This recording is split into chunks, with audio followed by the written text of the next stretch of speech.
महाराष्ट्र विधानसभेच्या पावसाळी अधिवेशनात सोलापूर शहरातील स्मार्ट मीटर आणि वाढीव वीज बिलांचा मुद्दा जोरदारपणे उपस्थित करण्यात आला आहे। आमदार देवेंद्रदादा कोठे यांनी सभागृहात सांगितले की सोलापूरमधील अनेक नागरिकांनी स्मार्ट मीटर बसवल्यानंतर वीज बिले दुप्पट किंवा त्याहून अधिक आल्याच्या तक्रारी केल्या आहेत।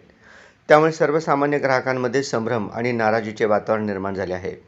या पार्श्वभूमीवर आमदार कोठे यांनी शासनाकडे स्मार्ट मीटरबाबतचे धोरण स्पष्ट करण्याची मागणी केली। तसेच वाढीव वीज बिलांच्या तक्रारींची चौकशी करून त्यावर कोणत्या उपाययोजना केल्या जाणार आहेत आणि ग्राहकांच्या हिताचे संरक्षण कशा प्रकारे केले जाणार आहे याबाबतही सरकारने स्पष्ट भूमिका मांडावी अशी मागणी त्यांनी केली। सोलापूरकरांच्या भावना विधानसभेत मांडत नागरिकांना न्याय मिळावा आणि स्मार्ट मीटरबाबत निर्माण झालेला संभ्रम दूर व्हावा यासाठी शासनाने तातडीने ठोस निर्णय घ्यावा अशी मागणी आमदार देवेंद्रदादा कोठे यांनी केली। अधिक ताज्या आणि विश्वासार्ह बातम्यांसाठी आमच्या चॅनलला सबस्क्राइब करा, व्हिडिओला लाईक करा आणि शेअर करायला विसरू नका।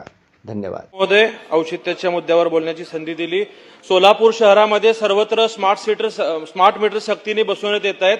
मागच्या महिन्या 2 महिन्यात ज्या लोकांना स्मार्ट मीटर बसवण्यात आलेलं आहे त्या सगळ्या लोकांचं अध्यक्ष महोदय वीज बिल हे दुपटीने तिपटीने वाढलेलं आहे। यामुळे लोकांमध्ये प्रचंड नाराजी आहे आणि एमएससीबी याबाबतचं कुठलंही स्पष्टीकरण देत नाहीये। तर आपल्या शासनाची धोरण या स्मार्ट मीटरच्या बाबतीत नेमकं काय? एकीकडे मागच्या अधिवेशनात मुख्यमंत्री साहेबांनी सांगितले की प्रीपेड मीटर आपण सक्तीने बसवणार नाहीये, त्यामुळे नागरिकांमध्ये प्रचंड संभ्रम आहे। काही लोकांच्या घरभाड्याच्या दुपटीने हे वीज बिल येत आहे।